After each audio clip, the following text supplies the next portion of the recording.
S T Coleridge, Samuel Taylor Coleridge 18ویں صدی کا مشہور انگریز شاعر، نقاد، رومانوی تحریک کا اہم رکن، تحیر، طلسمی ماحول، مافوق الفطرت عناصر، فطرت کا حسن، غنائیت اس کی شاعری کے اہم عناصر ہیں۔ بہت کم لکھا مگر بہت شہرت حاصل کی۔ انگریزی شاعری کے جتنے بھی شاہکار نمونے ہیں ان میں کولرج کی قبلائی خان، کرسٹبل اور دی رائم آف اینشنٹ میرینر اعلیٰ ترین شاہکار ہیں۔ ایم سی بورا۔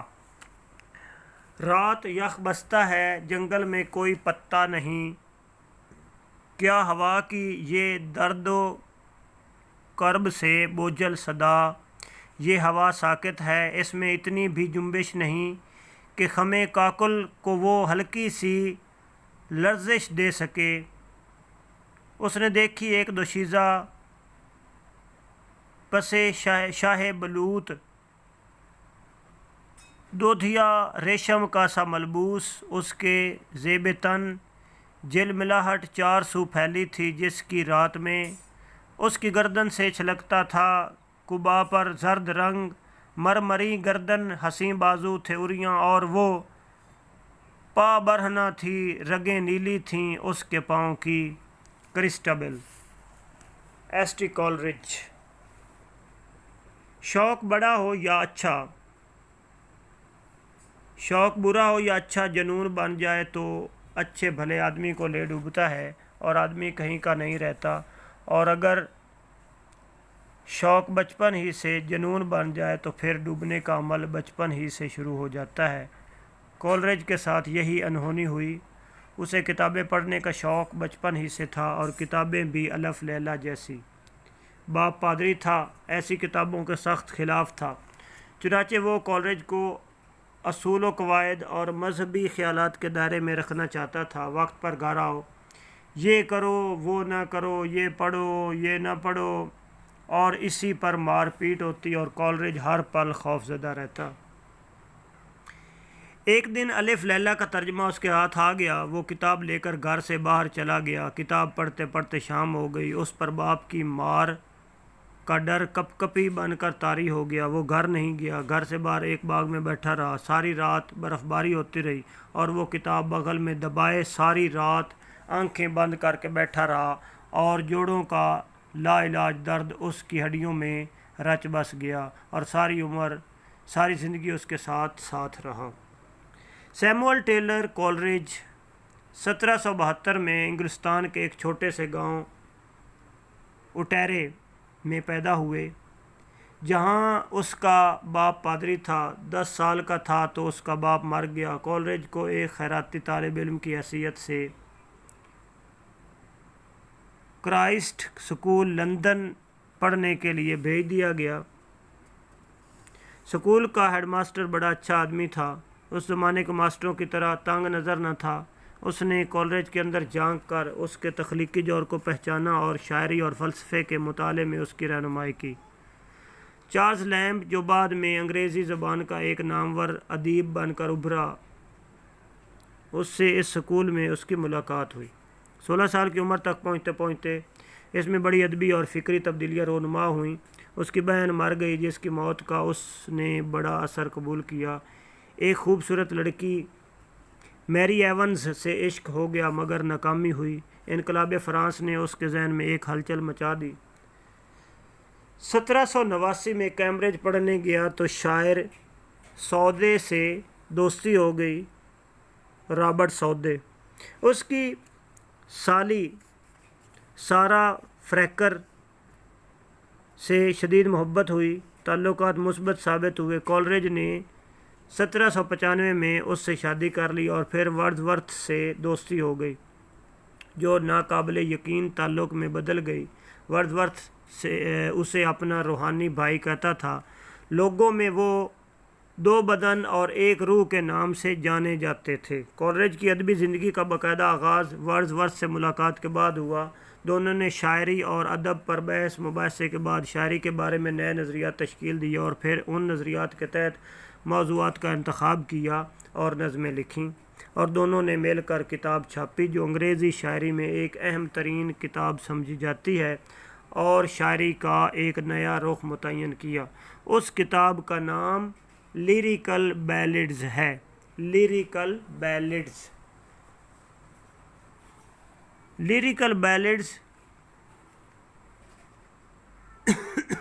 لیریکل بیلڈز رومانٹک موومنٹ میں، رومانٹک تحریک میں ایک سنگ میل کی بنیاد رکھتی ہے۔ یہ زمانہ کالرج کی زندگی کا خوشگوار زمانہ تھا۔ یہ زمانہ اس نے لیک ڈسٹرکٹ میں گزارا، لیکن اس خوشگوار زمانے کی حیثیت میں افیون شیطان بن کر داخل ہوئی اور کالرج کی جسمانی جنت کو جہنم بنا دیا۔ 6 سال کی عمر میں گھر سے باہر گزری رات اور برف باری نے اسے جوڑوں کا جو درد بخشا تھا، اس نے ہاتھ پاؤں پھیلانے شروع کیے، اور کالرج نے جوڑوں کے درد سے بچنے کے لیے افیون کھانا شروع کر دی اور ساری زندگی اس سے جان چھڑا نہ سکا۔ اس بیماری کے دوران اس نے جرمنی کا دورہ کیا، واپس آ کر شیکسپیئر پر خطبات دیے، ورڈزورتھ کے ساتھ مل کر ایک رسالہ فرینڈز نکالا۔ جب بیماری بڑھی تو اس نے اپنے آپ کو اپنے ڈاکٹر گل مین پر چھوڑ دیا۔ ورڈزورتھ سے تعلقات خراب ہو گئے، روحانی بھائی نے آنکھیں پھیر لیں، مالی مسائل بڑھ گئے، افیون نے مزاج پر اثر ڈالا، وہ کاہل اور چڑچڑا ہو گیا، بیوی چھوڑ کر چلی گئی، پھر طلاق لے لی۔ یہ کالرج کے تابوت میں آخری کیل تھا۔ شاید اس کی زندگی اسی کا انتظار کر رہی تھی۔ انگریزی زبان کا یہ شاعر، نقاد، خوبصورت گفتگو کرنے والا، رومانی تحریک کا اہم رکن 1834 میں فوت ہو گیا۔ کالرج کی ساری زندگی حالات کی ستم ظریفی کی نظر ہو گئی۔ اس کی ساری جوانی افیون کی انگلی پکڑ کر گزری اور یہی اسے لے ڈوبی۔ کالرج کی زندگی کے 3 بڑے المیے تھے: کمزور قوت ارادی، بری صحت اور افیون کی عادت۔ ڈسٹرکٹ لیک کے برے موسم نے اس کی بیماری میں اضافہ کیا تو اس نے افیون کی مقدار بڑھا دی، اور یہ اس نے ورڈزورتھ کے قریب رہنے کے لیے کیا اور موت کے منہ میں چلا گیا۔ کالرج کی زندگی کے صرف 2 سال تخلیقی زندگی اس کے سال تھے، اور اسی عرصے میں اس نے شورۂ آفاق شاعری کی جس سے اسے آفاقی شہرت حاصل ہوئی۔ دی اینشینٹ میرینر، کبلا خان اور کرسٹابل، یہ اس زمانے کی نظمیں، لکھی ہوئی نظمیں ہیں جو اس نے نیدر اسٹووے میں اپنی بیوی سارا فریکر کے ساتھ گزارا۔ یہ وہ زمانہ تھا جب اسے بیوی کا پیار بھی ملا، دوستوں کی محبت بھی ملی۔ ان چیزوں نے اس کی شاعرانہ اور تنقیدی قوتوں کو دو چند کر دیا، اور جب یہ دونوں چیزیں اس کی زندگی سے غائب ہو گئیں تو وہ افیون کی کالی رات میں بھٹکتا رہا اور موت اسے دبوچ کر لے گئی۔ کالرج نے بہت کم شاعری کی اور اس کی ساری شاعری صرف 100 صفحات کی شاعری ہے، لیکن وہ ان 100 صفحات کی شاعری کی بنا پر دنیا کے عظیم شاعروں میں شمار ہوتا ہے۔ کالرج نے نہ شیکسپیئر کا اسلوب اپنایا، نہ ملٹن کے نقش قدم پر چلا، نہ ورڈزورتھ کی نقالی کی۔ اس نے اپنے اندر کی بات مانی، اس نے وہی لکھا جو اس کا اپنا تھا اور جس پر اس کی انفرادیت کی چھاپ تھی۔ یہ اسلوب اس وقت بھی اس کے ساتھ تھا جب اس نے اپنی نظمیں مل کر ورڈزورتھ کے ساتھ چھاپیں۔ ورڈزورتھ اور کالرج نے لیریکل بیلڈ چھاپنے سے پہلے کچھ مسائل پہلے سے طے کر لیے تھے اور کچھ موضوعات کا انتخاب کر لیا تھا۔ ورڈزورتھ نے روزمرہ زندگی میں ہونے والے چھوٹے چھوٹے واقعات اور کرداروں کو اپنی نظموں کا موضوع بنایا اور ان نظموں کی ایک سیریز یا لڑی بنائی۔ دیہاتوں میں رہنے والے کسان، بچے اور معصوم کرداروں کو اپنی نظموں میں پیش کیا۔ مثلاً اس کی نظم وی آر 7، جس میں ایک بچی موت کے مفہوم سے بالکل لا علم اور بے خبر ہے۔ اس کے 2 بھائی مر چکے ہیں لیکن وہ ان کو بھی زندہ شمار کرتی ہے۔ پیارے جم، اس طفل سادہ کودک کو، معصوم کو کھینچتا ہوا جو بدن میں سانس لے بے فکری کے ساتھ، جو رگو پے میں کرے محسوس جینے کی لگن، اس کو کیا معلوم ہے موت کیا ہے زندگی۔ ترجمہ احمد عقیل روبی۔ ورڈزورتھ اس بچی کو گنتی گن کر بتلاتا ہے کہ 2 بھائی مر چکے ہیں اور جنت میں ہیں،